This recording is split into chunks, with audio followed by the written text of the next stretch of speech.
Ever wondered why February sometimes gets an extra day? Well, today's your lucky day because that's precisely what we're diving into in this video.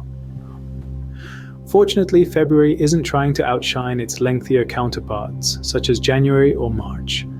It's not struggling with self-confidence issues or existential confusion. Instead, February plays a part in an intriguing phenomenon known as a leap year, which indeed includes the much-anticipated leap day. Now you could be pondering, what's the big deal about an additional day? Allow me to clarify, it's not just an extra 24 hours to delay doing your dishes or submitting your tax forms. You see, our beautiful planet requires roughly 365 and a quarter days to complete a full lap around the sun. However, our calendars, well-rounded as they are, only account for 365 days. What do we do with that stubborn quarter of a day? We could disregard it, but over time our calendars would slowly drift out of alignment with Earth's rotation around the sun. Why would that be a big deal, I hear you asking? Well, just picture yourself celebrating Christmas in the heat of July. That's not exactly the snow-filled merry holiday you envision, right? So, to save our existence from spiraling into complete disorder, we throw in an extra day to our calendars every fourth year. This additional day is gifted to February, being the shortest month of the year. Even with this additional day, February is still the shortest month of the year. Yet, it feels slightly better, doesn't it? This extra day, dear friends, is what we refer to as a leap day. It's akin to a mini time correction, to keep our calendars synchronized with our planet's waltz around the sun. Now fasten your seatbelts because we're about to dive into the fascinating details of February 29th. Alright friends, welcome back to the era of Roman Emperor Julius Caesar, the original gangster of the leap year. The year is 45 before the birth of Christ, and Rome's emperor wasn't just famous for conquering nations and his political vibes. Our man Caesar loved his hobbies too, and had a particularly deep love for calendars.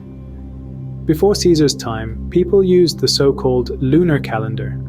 Unfortunately, it was very much out of sync with the Earth's rotation around the sun. Comparable to your crazy uncle being out of sync with the beat while dancing at your local disco.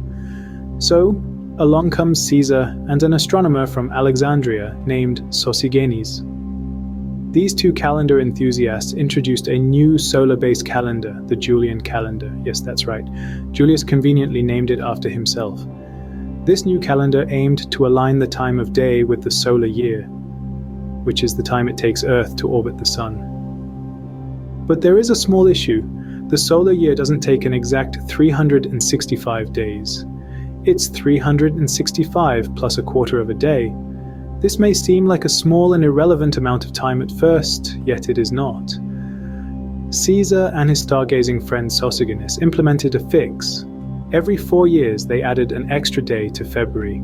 This system of adding an extra day every 4 years is what we now know as a leap year. It was a pretty cool idea at the time, and it kept the calendar year in sync with the solar year.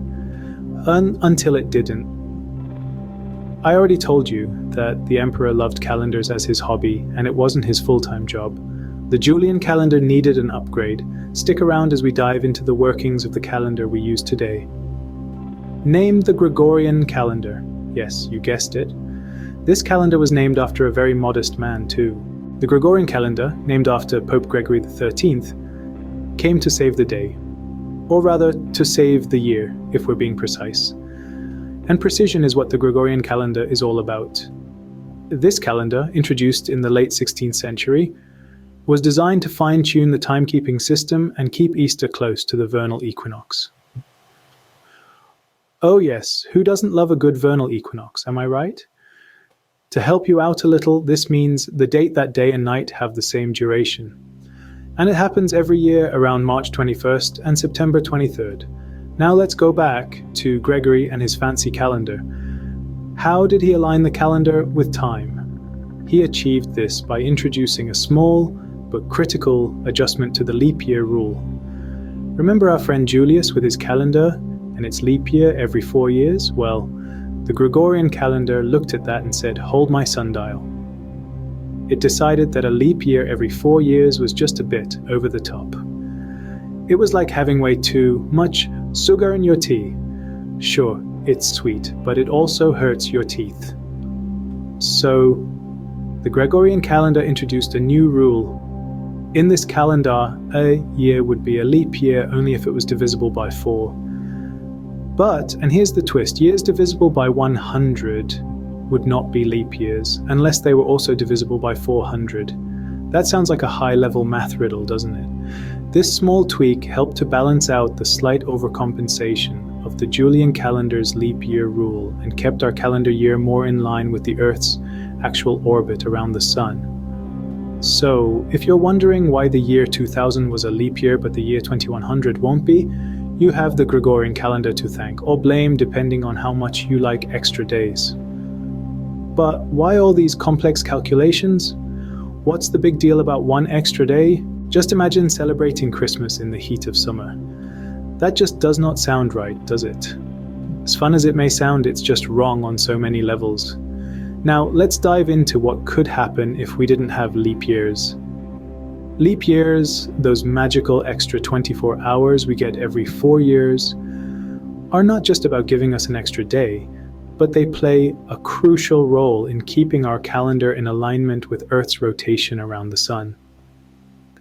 If we didn't correct the calendar in this way, we would slowly drift out of sync with the seasons. Think about it. Our calendar year is 365 days long, right? But it actually takes the Earth about 365 and a quarter days to orbit the Sun.